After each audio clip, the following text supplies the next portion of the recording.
अस्सलाम वालेकुम रहमतुल्लाहि वबरकातुह। हम आह भी करते हैं तो हो जाते हैं बदनाम, हम आह भी करते हैं तो हो जाते हैं बदनाम, वो कत्ल भी करते हैं तो चर्चा नहीं होता। दोस्तों, हरियाणा में अल्पसंख्यकों से ताल्लुक़ रखने वाले 2 IAS ऑफिसरों का खुदकशी और ख़ुदकशी के बाद दोनों ऑफिसरों का 5 पेज और 9 पेज का उनका सुसाइड नोट इस बात की दलालत करती है कि अक़लियतों का इस मुल्क में आह भी करना भी जुर्म हो जाता है। और अगर कोई कत्ल भी कर दे, मिसाल के तौर पर सुप्रीम कोर्ट ऑफ इंडिया में जब चीफ जस्टिस ऑफ इंडिया के ऊपर जूता फेंक दिया जाता है तो उनके पीछे, उन जूता फेंकने वालों के पीछे लाखों करोड़ों की तादाद खड़ी हो जाती है। तो कहीं ना कहीं ये शेर इसी बात पर दलालत करती है कि हम आह भी करते हैं तो हो जाते हैं बदनाम, वो कत्ल भी करते हैं तो चर्चा नहीं होता। वहाँ हरियाणा में जो है 2 अक़लियतों से ताल्लुक़ रखने वाले IPS ऑफिसरों का खुदकशी बहुत ज़्यादा जुल्म सितम के बाद, बहुत ज़्यादा उनके ऊपर प्रताड़िता होने के बाद, बहुत ज़्यादा अत्याचार होने के बाद उन्होंने, एक ने 5 पेज का और एक ने 9 पेज का सुसाइड नोट कर लिया है, लेकिन अभी तक कार्रवाई नहीं हुई। ठीक उसी तरह से वो कत्ल भी करते हैं तो चर्चा नहीं होता। सुप्रीम कोर्ट ऑफ इंडिया में जूता फेंक करके चीफ जस्टिस ऑफ इंडिया को पूरे देश के, पूरी दुनिया के कानून को शर्मसार कर दिया जाता है, उस पर चर्चा तक नहीं होता, एक FIR तक भी नहीं लिखी जाती।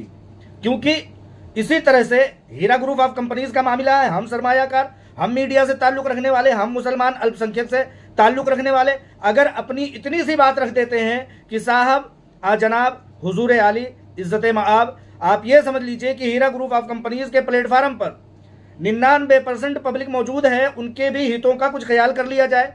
बड़े आजिज़ी के साथ सलाम करते हुए मैं सुप्रीम कोर्ट ऑफ इंडिया को, उसके जजमेंट को, उसके फैसले को, उसके हुक्मनामे को सरे तस्लीम खम करते हुए मैं हमेशा मानता हूं और मानता रहूंगा, ये चीज़ मेरे वहामो गुमान में भी नहीं है कि सुप्रीम कोर्ट ऑफ इंडिया के किसी भी हुक्म की मानहानि तो दूर की बात है, उसकी तौहीन तो दूर की बात है, उसकी मुखालफत के बारे में सोचना हम अल्पसंख्यकों की भला इतनी औकात हो सकती है। ये चीज़ हकीकत है भारत देश में कि अल्पसंख्यकों को इतनी औकात नहीं है। हम जो है आह भी करते हैं तो हो जाते हैं बदनाम। हमने सिर्फ और सिर्फ ये कहा कि सुप्रीम कोर्ट ऑफ इंडिया ने जिन जजमेंट, जिन हुक्मनामों को दिया है उनका निफाज किया जाए, उनका निफाज करते हुए मामले को तकमील तक पहुंचाया जाए। सुप्रीम कोर्ट ऑफ इंडिया खुद इस बात को कहती है कि हज़ार सरमायाकारों की, हज़ारों करोड़ रुपए की सरमायाकारी जो है मुअल्लक है, मामला आगे नहीं बढ़ रहा। वही चीज़ तो हम भी कह रहे हैं कि एजेंसियां जो है वो कानून के मुताबिक, जैसा कि सुप्रीम कोर्ट ऑफ इंडिया का हुक्म है, उसको लागू करते हुए मामले की तकमील को पहुंचाएं कानून के तहत। जैसा कि सुप्रीम कोर्ट ऑफ इंडिया कहता है कि PMLA कानून के तहत मामले को आगे बढ़ाया जाए। लेकिन यहाँ तो हीरा ग्रुप ऑफ कंपनीज की CEO की आलमा डॉक्टर नोहरा शेख साहिबा की गिरफ्तारियों पर गिरफ्तारियां हो रही हैं, औने पौने जो है मामलात जो है रफा दफा किए जा रहे हैं। तो इस बात को अगर एक सरमायाकार की हैसियत से अगर मैं कहता हूँ, मेरी ही तरह के लोग ट्वीट करते हैं, सुप्रीम कोर्ट ऑफ इंडिया या एजेंसियों को ईमेल करते हैं, तो वो बहुत बड़े मुजरिम हो जाते हैं। दूसरी तरफ कत्ले के मुजरिम शहबाज अहमद खान और इसी तरह रेप के मुजरिम और इसी तरह मानहानि कोड ऑफ कंटेंट का लागू करने वाला मुजरिम जो है हीरा ग्रुप ऑफ कंपनीज के साथ 10 करोड़ रुपए की मानहानि का केस चलने वाला मुजरिम, वो बड़े धड़ल्ले से इन सरमायाकारों को, मुझ जैसे सरमायाकारों को, जर्नलिस्टों और सहाफ़ियों को गिरफ्तार करने के लिए बड़े धड़ल्ले से कहता है। और उनकी बातों के उसमें जो है सुर में सुर मिलाते हुए, ताल में ताल मिलाते हुए एजेंसियां भी कहती हैं कि कुछ लोग बोल रहे हैं, अरे साहब इतनी बड़ी ताकत हो आप इतनी बड़ी एजेंसी हो, हम जैसे पत्रकारों के, हम जैसे जो है इन्वेस्टरों के एतराज़ जताने से, एतराज़ तो नहीं जताया, लेकिन हमने कहा कि मामले को फास्ट ट्रैक पर लाया जाए, मामले को तेज़ी से चलाया जाए। इसी चीज़ को आप लोगों को बुरा लग गया। इस बात के लिए अगर बुरा लगता है तो मैं सॉरी कहते हुए इतना बताना चाहता हूं कि सुप्रीम कोर्ट ऑफ इंडिया के तमाम हुक्मनामों की जो है हम लोगों को, हम अक़लियतों को तस्लीम करना, सरे तस्लीम खम कर देना, सर झुका करके तस्लीम करना, चाहे खुशी से चाहे गमी से, हर हाल में तस्लीम करना हमारी मजबूरी है। बहुत सारे, आज 75 सालों में बहुत सारे कानून आए,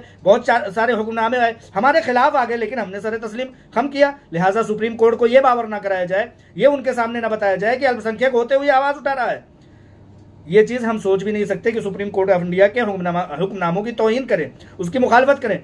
सुप्रीम कोर्ट ऑफ इंडिया के हुक्मनामों को नाफिज किया जाए, जल्द से जल्द फास्ट ट्रैक पर नाफिज किया जाए, ये हमारा मुतालबा है। क्योंकि एक सरमायाकार है तो आपको साहब बुरा लग जाता है, बुरा नहीं लगना चाहिए। अगर आप साफ शफाफ कानूनी तरीके से काम कर रहे हैं तो बुरा नहीं लगना चाहिए। सुप्रीम कोर्ट ऑफ इंडिया में पूरे तथ्यों और पूरे हकायक और पूरे सबूत के साथ जाते हुए मामले को मजबूती से नाफिज करना चाहिए, ना कि आपको इस बात से इस बात से आपको बहुत ज़्यादा गर्ज होना चाहिए कि क्या नाम है, इनको गिरफ्तार कर दिया जाए, इनकी तमाम चीज़ों को मुंजमद कर दिया जाए, इनकी तमाम चीज़ों को जो है औने पौने जो है बेच दिया जाए। ये चीज़ नहीं होना चाहिए, मामलों को आगे बढ़ाना चाहिए। हम नाचीज़ अवाम सरमायाकार जर्नलिस्ट बोलते हैं तो बोलते रहेंगे, हमारी क्या औकात है।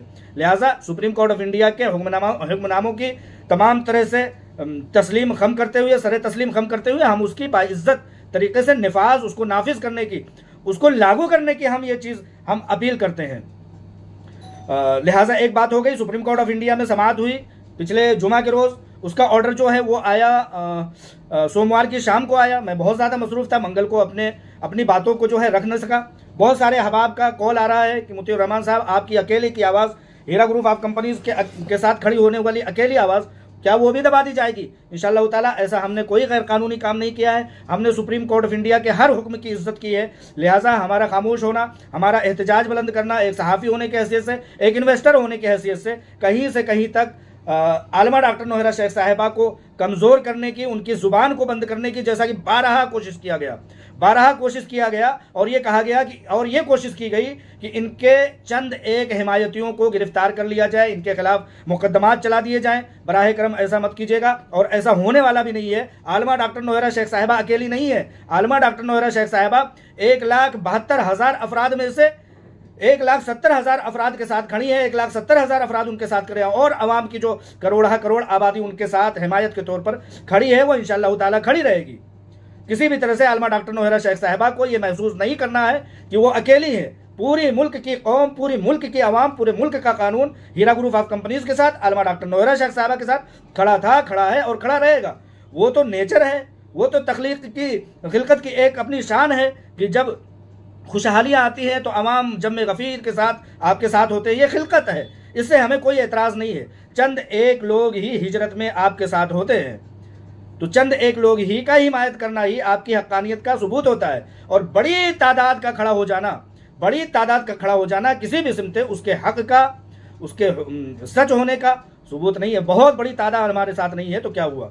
लिहाजा डिपार्टमेंट का ये चीज़ कि हम उनके इक़दाम की तौहीन कर रहे हैं, ऐसा हरगिज़ नहीं। डिपार्टमेंट अपना काम करे, अपना काम करता जाए और फास्ट ट्रैक पर काम को चलाता हुआ जाए। और ये चीज़ भी हम नाचीज़ लोगों की, ये बात भी आप तस्लीम कर लें कि जो सुप्रीम कोर्ट ऑफ इंडिया ने हीरा ग्रुप ऑफ कंपनीज के मामले में ये कहा है कि PMLA कोड के तहत आगे बढ़ा जाए, तो हम कहते हैं, हम भी वही कहते हैं कि सुप्रीम कोर्ट ऑफ इंडिया के हुक्मनामों के मुताबिक PMLA कोड के, PMLA एक्ट के तहत, कानून के तहत आगे बढ़ा जाए। हम भी तो यही कहते हैं कि एजेंसियों के जरिए से जो तादाद, जो लिस्टिंग, जो अमाउंट किया गया है, उनकी साफ शफाफ तरीके से PMLA कोर्ट में सुनवाई होते हुए, ट्रायल होते हुए उस चीज़ को शॉर्ट आउट किया जाए। जो पैसे ऑक्शन करके आप लोगों के पास आ गए हैं, या तो सुप्रीम कोर्ट ऑफ इंडिया के उस मुतालबे को, जो 25 करोड़ रुपए, उसकी जगह पे 99 करोड़ रुपए जो आपके पास है, वो आप सुप्रीम कोर्ट में जमा कर दीजिए। या तो फास्ट ट्रैक में लाते हुए उन मजलूमीन को तकसीम कर दिया जाए। हम सरमायाकारों की यही तो मुतालबात है, आप भी तो यही चाह रहे हो। आपका इनेकाद, आपका बुनियाद इसी बात के लिए तो रखा गया है कि मजलूमीन की आवाज़ को, मजलूमीन की हक को उन तक पहुंचाया जाए। हम भी तो यही कहते हैं। साहब, आपको बुरा क्यों लगने लगा? बुरा नहीं लगना चाहिए अगर आप कानून के तहत चल रहे हैं तो। सुप्रीम कोर्ट ऑफ इंडिया के हुक्म की तौहीन हम नहीं करते। सुप्रीम कोर्ट ऑफ इंडिया का हुक्म हमारे सर आंखों पर रखते हुए हम ये कहते हैं कि वो लिस्ट जिसके ताल्लुक से कंपनी कहती है कि 50 करोड़ रुपए में सिमट जाने वाला है, उसको फास्ट ट्रैक में लाते हुए PMLA कोड के मुताबिक, PMLA कानून के मुताबिक उसको शार्ट लिस्टेड किया जाए। 640 करोड़ रुपए हैं आप लोग कह रहे हैं, मैं इसको मान जाऊंगा अगर सुप्रीम कोर्ट ऑफ इंडिया की टीम के सामने आप उस चीज़ की शॉर्ट लिस्टिंग करें। आपसे जब ये कहा गया कि ये इस लिस्ट में 5-5, 10-10 बार एक लोगों के नाम आए हैं, तो आपने ऐसा जेपीजी बनाया कि कोई मार्कालाल उसको किसी भी सॉफ्टवेयर से जो है रीडेबल नहीं कर सकता। तो लिहाजा मैं रीडेबल नहीं कर सकता, लेकिन इतनी आवाज़ तो उठा सकता हूं कि CA की एक टीम बिठाई जाए, चार्टर्ड अकाउंटेंट की एक टीम बिठाई जाए। उस चार्टर्ड अकाउंट की एक टीम के जरिए से जिन लोगों के नाम 12 आए हैं, 2 बार, 3 बार, 4 बार, 50 बार आए हैं, उनको सिंगल टाइम कर लिया जाए।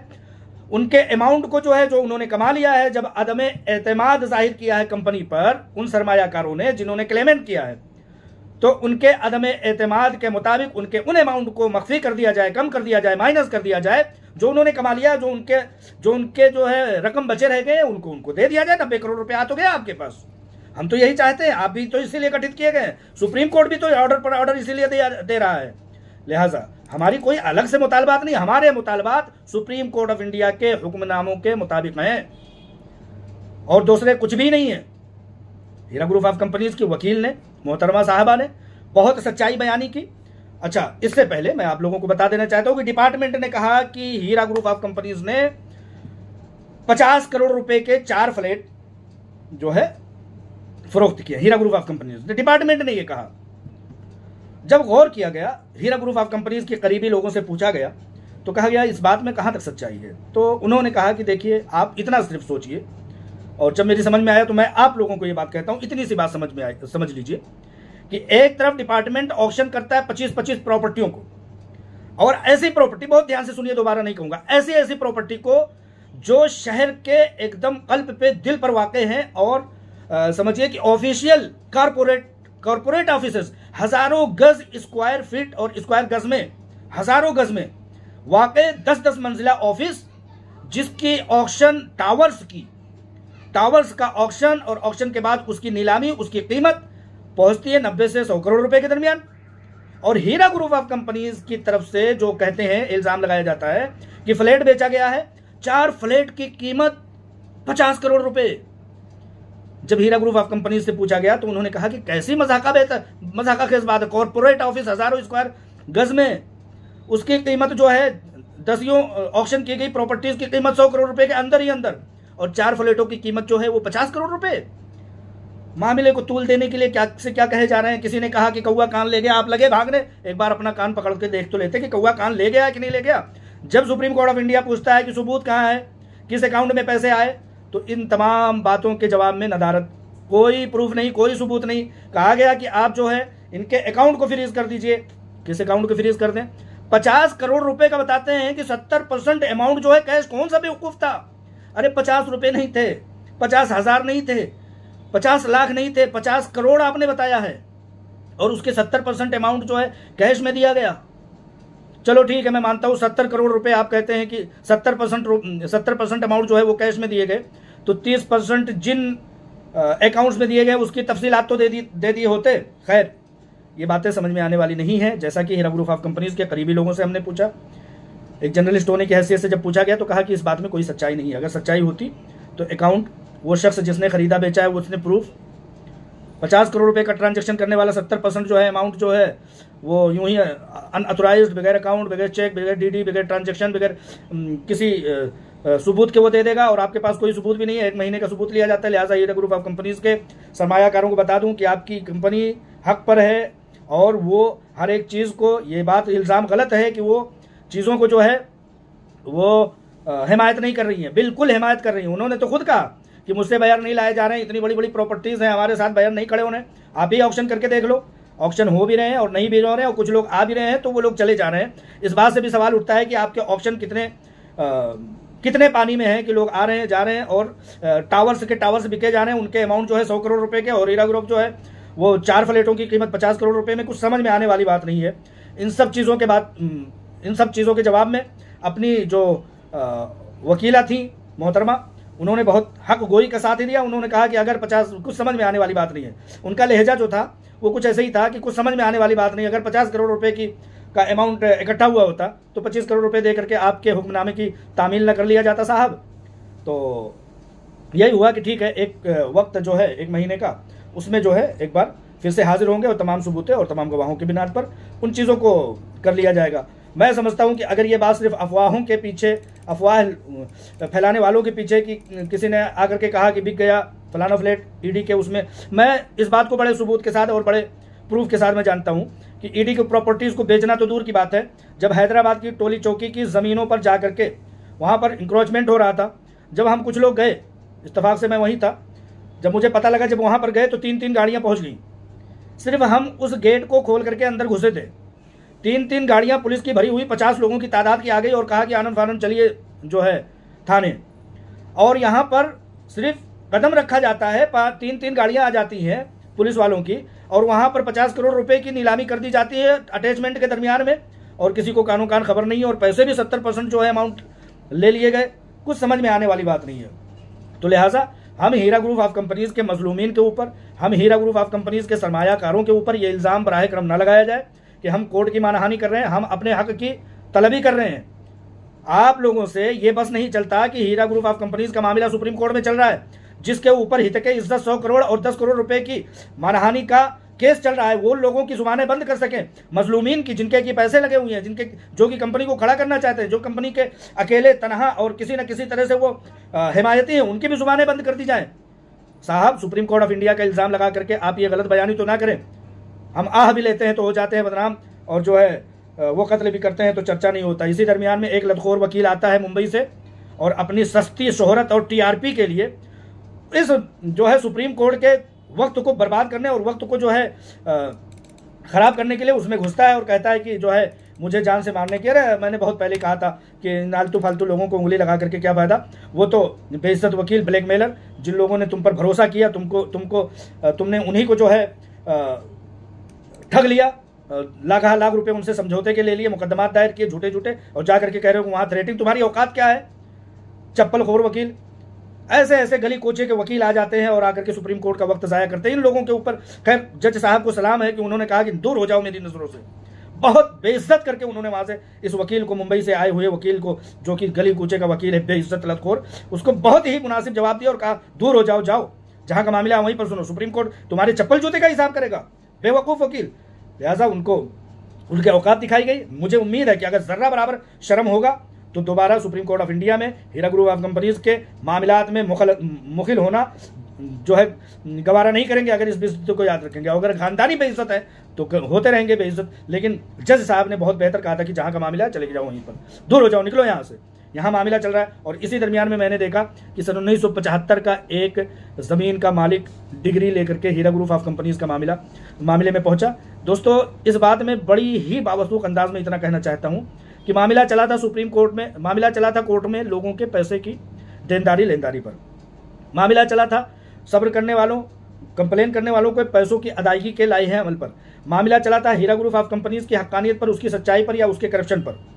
लेकिन एफआईआर पर एफआईआर तो ब्लैकमेलर कराए जा रहे हैं, जो है जेल पर जेल कराने की कोशिशें की जा रही हैं, और सब्र करने वालों को, बहुत सारे लोगों को पैसे मिले अल्हम्दुलिल्लाह।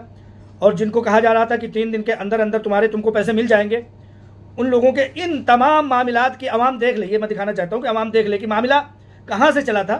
हम लोग बहुत बहुत आजिज़ाना अंदाज में कहते थे कि ये कोर्ट कचहरियाँ, बहुत दूर तक मसला चलता है, जो मसला नहीं होता है वो मसला भी यहाँ पर आ जाता है जिंदा होकर के। हमने कुछ सीरीज़ देखी थी, फिल्में देखी थी, एक जिंदा आदमी उसको मृत घोषित कर दिया जाता है। वो अपने जिंदा होने का प्रूफ लेने के लिए पूरे मुल्क की कानून कचहरियां जो है खंगाल डालता है, लेकिन उसी शख्स से ये कहा जाता है कि तुम तो मर चुके हो, तुम्हें कैसा जो है जिंदा होने का सबूत हम दे, तुम तो मर चुके हो, हालांकि सामने आदमी खड़ा है। तो ये मामला कोर्ट कचहरियों का इसी तरह से है, जैसा कि वो किताबों में आता है कि ये कानून जो है ना, ये मकड़ी का जाला है। इन मकड़ी के जालों में से बड़े बड़े जानवर उसको चीड़ फाड़ करके निकल जाते हैं, लेकिन छोटे छोटे कीड़े मकोड़े उसमें फंस जाते हैं। तो मामला चला था हीरा ग्रुप ऑफ कंपनीज का सरमायाकारों का 3 दिन में पैसा देने का, 3 दिन के अंदर मामला की तस्फिया का, हीरा ग्रुप ऑफ कंपनीज की सीईओ को जेल भेज देने का। वो जेल से, जैसा कि ऑनरेबल वकील साहबा ने, हमारी वकील हीरा ग्रुप ऑफ कंपनीज की वकील साहबा ने कहा कि किस चीज़ की सजा बाकी रह गई, हज़ारों दिन तो वो जो है जेल में रह करके आ गई है, किस चीज़ को टार्चर करना चाह रहे हो, किस चीज़ का जो है सख्ती चाह रहे हो। वो तो ऑलरेडी सजाएं दे चुकी हैं, तमाम चीज़ें हो चुकी हैं, एफआईआर हुई है, गिरफ्तारी हुई, मुकदमा चले, lower court, high court, supreme court तक मामला पहुंच गया। लोगों के पैसे देने की कोई भी नाम, कोई भी काम एजेंसियां नहीं कर रही हैं। मामला आ गया है प्रॉपर्टी और प्रॉपर्टी, जायदाद और जायदाद। सन 1975 का एक शख्स आता है कि मेरा सन 1975 में ये प्रॉपर्टी थी, ठीक है। वहां भी जज साहब बहुत अच्छे अंदाज में कहते हैं। इस बार का सुप्रीम कोर्ट ऑफ इंडिया का जजमेंट, जज साहब का दूरअंदेशी से सोचा गया फैसला, आप एक बार वो वीडियो देख लीजिए। जज साहब कहते हैं अच्छा 50 करोड़ रुपए, अच्छा तुमने जो है 90 करोड़ रुपए में टावर्स बेचे और 4 फ्लैट, अच्छा। तो बड़ी हैरत, जज साहब की जो दूरअंदेशी थी छुपे अंदाज में बहुत अच्छे से देखी गई। उन्होंने बड़े अच्छे अंदाज में उन पर ही मामले को उलट दिया, उन पर ही मामले को टाल दिया और कहा कि ठीक है, तुम्हारे टावर्स के टावर्स 90 करोड़ रुपए में और उनके जो है फ्लैट 4 फ्लैट जो है 50 करोड़ में, प्रूफ तो लेकर के आओ, किन अकाउंट्स में गए हैं वो पैसे, वो सबूत तो लेकर के आओ। तो बड़े दूरअंदेशी के अंदाज में। तो मेरे कहने का मतलब ये है कि मामलात हम लोग बहुत पहले ये भी कहा करते थे कि ये तुम लोगों को उलझा देंगे, तुम लोगों को रुला देंगे, परेशान कर देंगे। जिन लोगों ने कंप्लेन किया उनकी आवाज़ें आज रुधी हुई हैं, उनकी आवाज़ें ख़त्म हो रही हैं। ठीक है, तो हम लोगों ने कहा था कि ये मामला ब्लैक मेलरों के हाथों में प्रॉपर्टीज़ का, हीरा ग्रुप ऑफ कंपनीज़ का बेहतरीन से बेहतरीन properties, Heera group of companies की प्रॉपर्टीज़ को ब्लैक मेलर करप्ट लोग लूट लेना चाहते हैं, उसकी मालियत को ख़त्म कर देना चाहते हैं, उसके सूद से पाक तिजारत को ख़त्म कर देना चाहते हैं। यहूदी लॉ भी सूद से पाक तिजारत को ख़त्म कर देना चाहती है। यही मामला है, लेकिन लोग मानते नहीं थे। आज आ गई ना, सन 1975 से कब्र से उठ करके लोग आ रहे हैं ज़मीनों को मांगने के लिए, जबकि उनके पास कोई सबूत नहीं है। जज साहब कह रहे हैं सीधे कह रहे हैं चले जाओ हाई कोर्ट में, चले जाओ लोअर कोर्ट में, चले जाओ अपने तेलंगाना की कोर्ट में, बुरी तरह से फटकार करके भेज रहे हैं। लिहाजा लायक मुबारकबाद हैं वो लोग कि हीरा ग्रुप ऑफ कंपनीज के साथ लाख लोग करोड़ों से करोड़ मालियत लगा करके सूद से पाक तिजारत की हिमायत में अल्हम्दुलिल्लाह खड़े हैं। तमाम एजेंसियों को हम बताना चाहते हैं कि हमारा एहतजाज तमाम सरमायाकारों के पैसों को मिलने का है, हीरा ग्रुप ऑफ कंपनीज सूद से पाक तिजारत के खड़े होने का है। हमारा एहतजाज कानून के मुताबिक अमल दरामद होने का है। हमारा एहतजाज सुप्रीम कोर्ट ऑफ इंडिया के हुक्म के मुताबिक कानून को नाफिज करने का है। हमारे मामलात को, हमारे बोलने को बंद न किया जाए। इस बात का इल्ज़ाम लगा करके कि हम तौहीन कर रहे हैं, गलत है, सरासर गलत है। हम सिर्फ और सिर्फ गरीबों के, मुफलिसों के, अकलियतों के, अल्पसंख्यकों के, जिनको को कहीं नहीं इंसाफ मिल रहा है, उनको इंसाफ दिलाने के लिए है और उसके अलावा कुछ नहीं। अस्सलाम वालेकुम रहमतुल्लाहि व बरकातुहू।